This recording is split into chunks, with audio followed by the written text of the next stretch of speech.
Sobat Diet Kalori, bertemu kembali dengan saya Reneka, founder dari dietkalori.co.id.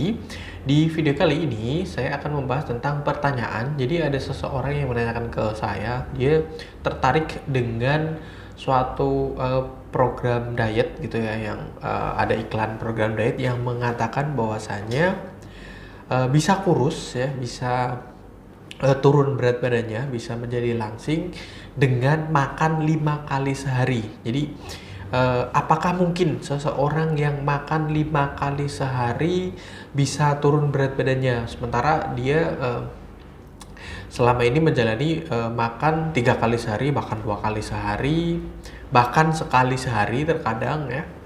Tetapi berat badannya tidak kunjung turun, sementara ada iklan yang menyatakan bahwasanya dengan makan 5 kali sehari tapi berat badan bisa turun. Kayaknya tidak mungkin, kayaknya itu cuman bahasa iklan, atau mungkin saya akan orang yang bertanya itu ya berdiskusi ke saya bahwasanya itu suatu hal yang tidak masuk akal begitu. Nah, dia pasti tidak tahu tentang program yang akan dijalaninya itu. Dia sudah dari awal mendiskreditkan ya, katakanlah, atau menganggap remeh program tersebut, padahal saya sendiri ya dengan program diet kalori juga jangankan 5 kali gitu ya, 6 kali, 7 kali dan sebagainya juga bisa-bisa saja begitu.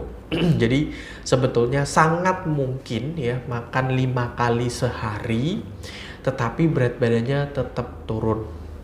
Nah, yang pertama yang harus kalian perhatikan itu adalah banyak sekali orang yang memiliki mindset, yang memiliki katakanlah pola pikir yang dimana yang disebut sebagai makan itu adalah ketika kita makan berat atau ketika kita makan nasi, ketika kita makan porsi makanan ya, ada nasinya, ada lauk pauknya, ada sayurannya dan sebagainya, terus kemudian minumannya. Nah, itu baru disebut sebagai makan. Sementara yang katakanlah snack ya, atau mungkin camilan atau kudapan atau ya sesuatu yang di sela-sela makan, itu mereka anggap bukan sebagai makan ya, tapi sebagai camilan, sebagai ngemil, sebagai snacking time, sebagai apa ya, pokoknya di sela-sela makan itu tidak dianggap sebagai sebuah makan. Nah, di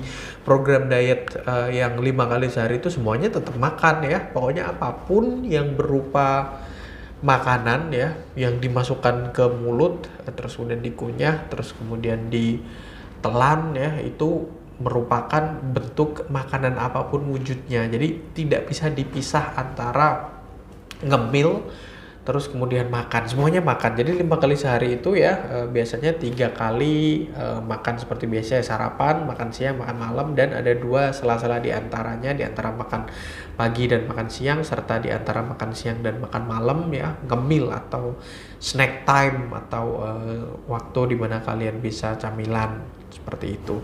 Jadi 5 kali sehari itu ditotal dengan makanan-makanan semuanya yang kalian makan, yang masuk ke dalam tubuh kalian, yang disebut sebagai makan semuanya. Tidak hanya makanan berat, semuanya makan. Dan memang semuanya kan makan ya. Sekecil apapun kan kita tetap proses yang di mana kita mengunyah makanan tersebut, merasakan makanan tersebut, kemudian masuk ke dalam tubuh kita, kan disebut sebagai makan. Mungkin dari segi tata bahasa dan sebagainya bisa jadi berbeda, tapi kalau definisi makan di program diet yang selama ini atau mungkin di program diet kalori itu, pokoknya semuanya yang masuk ke dalam tubuh kita, mau misalnya semangka kecil gini udah kita masuk ke mulut gitu ya, ya udah itu pun makan gitu. Jadi bukan terus kemudian ada makan sendiri, ada ngemil sendiri seperti itu. Makanya 5 kali sehari dengan 2 kali di antara sarapan, makan siang, makan malam, snacking time yang disebut sebagai juga makan 5 kali sehari. Oke, terus kemudian ya Kenapa bisa tetap turun ya 5 kali sehari dengan camilan? Nah, makan 5 kali sehari ini ya tidak masalah. Seperti saya bilang tadi, bahkan 6 kali, 7 kali, 8 kali, 10 kali sehari pun ya. Selama jumlah kalori dari keseluruhan makanan tersebut tidak melebihi kebutuhan kalori kalian dan kurang dari kebutuhan kalori kalian, maka akan tetap turun berat badannya. Kalau pas ya, kalau seimbang dengan kebutuhan kalori, berat badan kalian akan terjaga ya, termaintain di angka segitu gitu ya, tidak naik. Tapi kalau kurang dari, artinya ada defisit di situ, jumlah kalori, kebutuhan kalorinya misalnya 2000, makannya 1800 dan terjadi berkali-kali ya, beberapa hari, maka akan mengalami penurunan berat badan. Seperti itu. Tapi kalau kebutuhannya 2000, makannya 2500 ya, yang terjadi sebaliknya, penambahan berat badan. Seperti itu. Jadi tidak masalah berapa kali, tidak masalah berapa banyak, tetapi berapa jumlah kalorinya. Karena kadang ya kita makan 10 kali dibanding kita makan sekali, bisa jadi jumlah kalorinya itu lebih banyak yang sekali gitu, tergantung porsi makanannya apa, bagaimana proses penyajian makanan tersebut. Belum lagi minuman juga harus diperhatikan ya, banyak sekali ya di kita itu hanya concern, hanya fokus terhadap makanannya ya, tetapi minumannya tidak dijaga. Minuman manis, minuman yang mengandung krim, minuman yang mengandung gula yang cukup tinggi dan sebagainya, yang notabene ada topping-topping yang ya banyak sekali mengandung kalori di dalamnya, dan kita tidak menganggap itu sebagai sebuah makanan. Sekali lagi, kita menganggap image kita bahwasanya yang membuat tubuh kita gemuk itu hanya makanan saja. Nah, itulah yang banyak terjadi miskonsepsi atau pemahaman yang keliru. Oleh karena itu, kita buat diet kalori ya, supaya benar-benar bisa makin banyak orang yang aware, makin banyak orang yang memahami tentang hal tersebut gitu. Keripik ya, potato chips ya, keripik kentang atau mungkin kentang goreng atau gorengan, bakwan, bala-bala dan sebagainya ya, berbagai macam orang menyebutnya.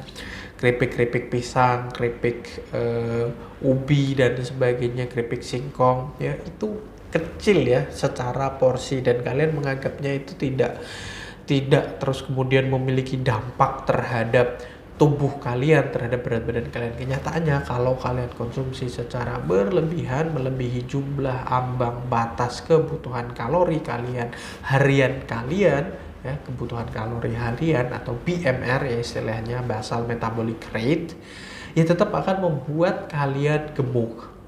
Seperti itu. Kalau terjadi surplus, tubuh kita itu memang diciptakan ya, pola kerjanya itu memang untuk menyimpan kalori yang berlebih, karena tubuh kita berpikir bahwasanya kita akan kelaparan, kita akan tidak mendapatkan suplai makanan, jadi kita harus sepintar mungkin untuk menyimpan kalori yang ada. Nah, itulah disimpan dalam bentuk lemak yang membuat tubuh kita gemuk, yang membuat berat badan kita naik, seperti itu.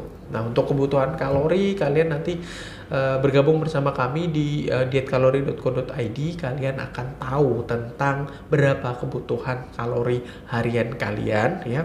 Dan kalian nanti bisa membagi-bagi, jadi bukan berapa kali kalian makan, tetapi concernnya sekali lagi, fokus utamanya itu adalah berapa jumlah kalori yang sudah masuk ke dalam tubuh kalian, dan itulah yang membuat kalian bisa menurunkan berat badan atau menjaga berat badan, atau bahkan menaikkan berat badan juga bisa di angka itu atau di jumlah kalori yang memang sudah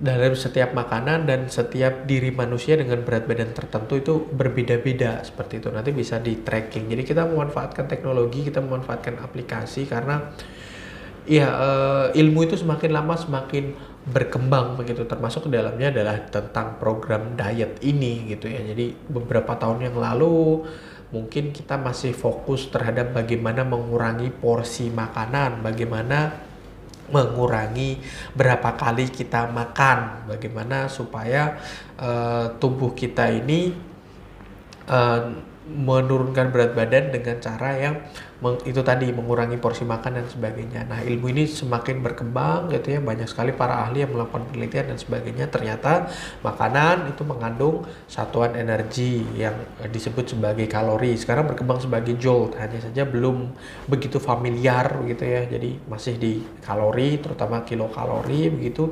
Dan kalori ini ya, setelah dilakukan penelitian ternyata masuk ke dalam tubuh, digunakan untuk beraktivitas, digunakan untuk memfungsikan organ-organ tubuh. Nah, nanti ketika ada kalori yang tersisa akan disimpan oleh tubuh dalam bentuk cadangan lemak. Nah, itu ilmu pengetahuan itu berkembang sampai di sini. Jadi tidak hanya mengurangi porsi makanan, mengurangi jumlah makanan, mengurangi berapa kali kalian makan. Tidak hanya itu saja, tapi ya bahkan menambah jumlah makanan pun nggak masalah, menambah porsi makanan, banyaknya makanan pun nggak apa-apa selama jumlah kalorinya kita tahu, jumlah kalorinya sesuai dengan kebutuhan kita atau di bawah dari kebutuhan kita untuk menurunkan berat badan. Seperti itu ya. Jadi sangat mungkin untuk makan 5 kali sehari tapi berat badan tetap turun selama jumlah kalorinya kita jaga ya. Dan ya silahkan kalian bergabung bersama kami di dietkalori.co.id. Kunjungi saja website itu, ada nomor yang tertera di sana. Silahkan kalau mau bertanya apapun, hubungi saja kami. Dan untuk video ini jangan lupa like, comment, and share, serta subscribe YouTube channel ini dan follow sosial media kami yang ada di bawah ini ya. Jangan lupa ada Instagram, ada Spotify juga, ada Facebook fanpage, silahkan di follow. Dan sampai bertemu kembali dengan saya Erwin Eka dari dietkalori.co.id.